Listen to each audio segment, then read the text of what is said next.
Hello and welcome back to my channel. In today's video, we will be talking about Fallout 76 Wastelanders expansion that just came out a few days ago. If you haven't played the entire one, if you haven't played it at all and you're just curious, this is a no spoiler review. So we will not be showing anything that could be spoilery, and we will not be talking about anything that will be spoilery. We will not be giving away any plots or anything. So this video is safe for everyone to view if you are in the process of still playing or if you're planning to play in the future. I will be creating a spoiler version of this video as well. I have beat the main storyline of the expansion already and most of the side quests, so that video will be coming in the next week or so keep your eyes open for that if you just want to see how everything ends up at the end. So for Fallout 76 Wastelanders, one of my favorite things about this expansion is the storyline, and not only because it has human NPCs in it finally. It is a really in-depth storyline. It makes me feel a lot like I'm playing Fallout 4 again. It is story-based for it. So it is decision-based. So it is decision-based again, much like Fallout 4, where you can side with certain people or do certain things for certain storylines. You don't necessarily have to do every storyline in order to beat the game, or in this case, the storyline.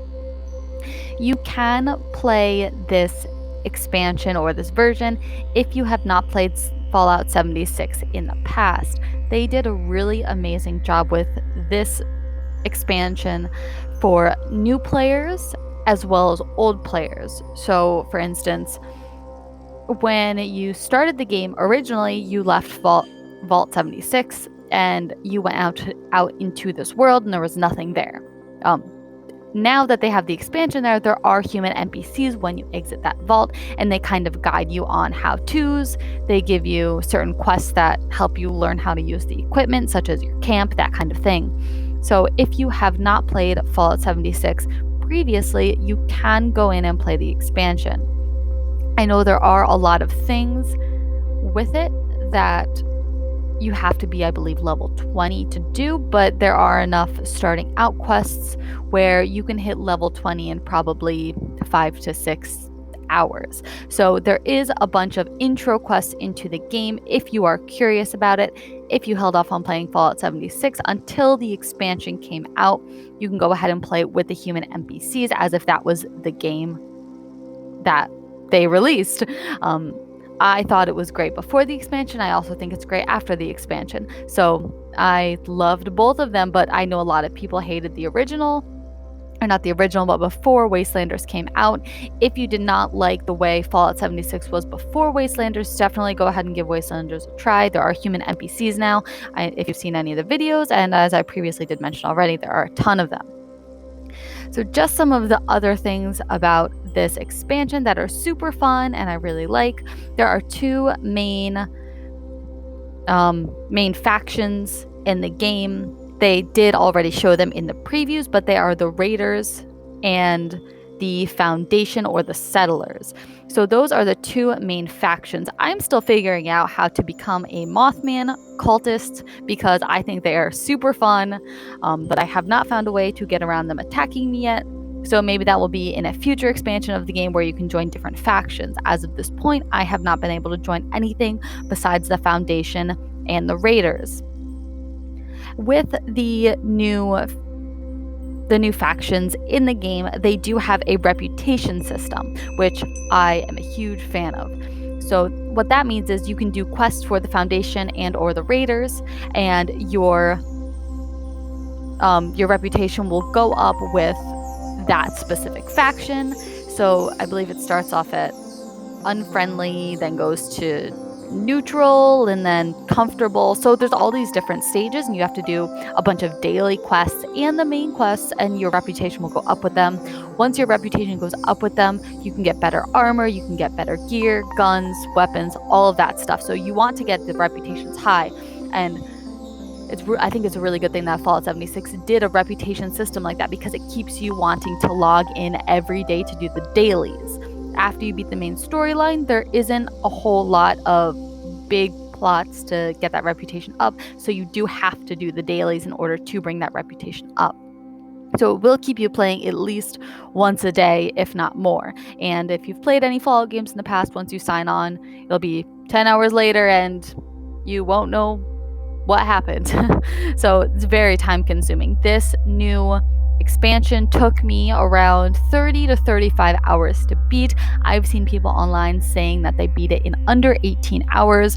And you could potentially beat it in under 18 hours if you did nothing but the main storyline of the expansion. If you do the side quests and the other things, which we are getting into now, it will take a lot longer for you to complete that main quest. And also, if you explore the places instead of just going from point A to point B, but actually explore what you are doing and the buildings you are in, then that also will increase the length of the storyline.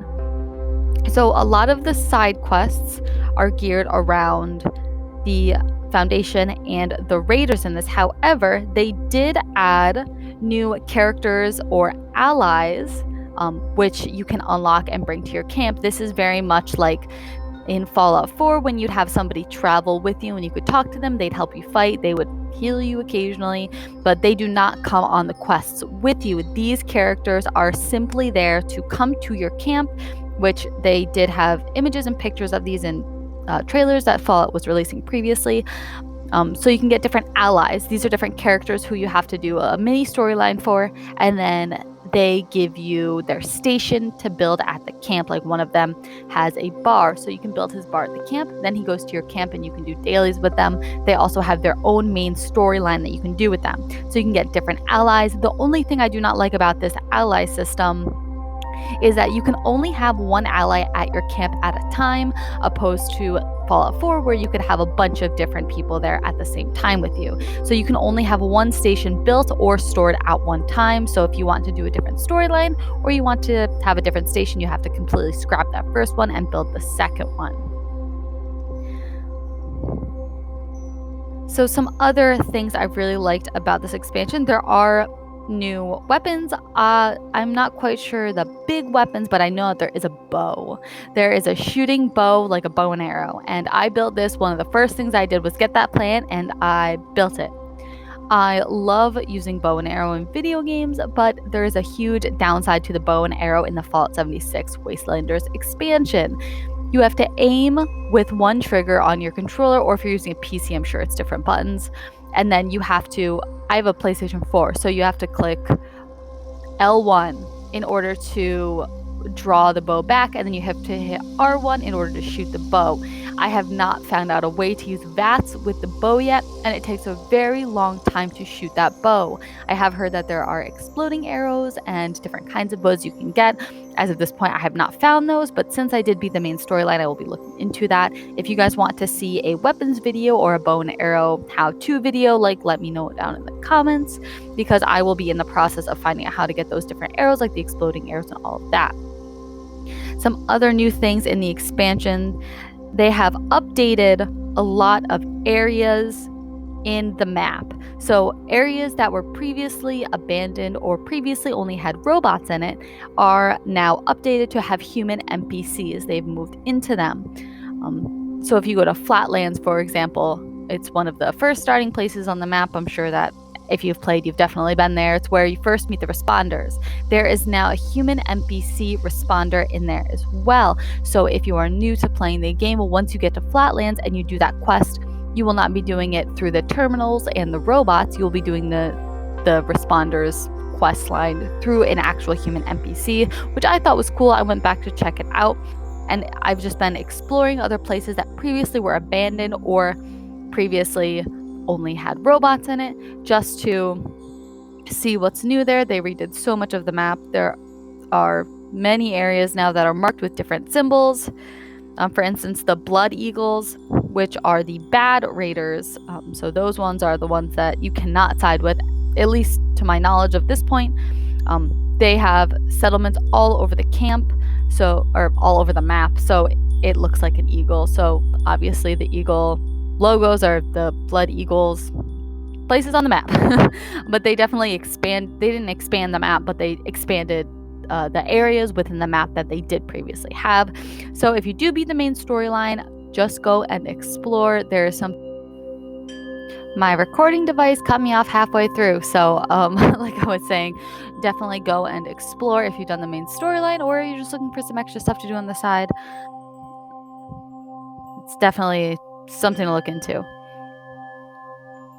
So there, I did mention previously that the Foundation and the Raiders are the new factions in this game. There are some other factions, such as the Blood Eagles, the Mothman cultists, the Free Radicals, and these are all different factions that I have not found a way to join yet, which I did previously state that I could not join the Mothman cultists. Sorry that I'm a little bit everywhere in this video. I just have a lot I want to get through and not that much time, so bear with me here.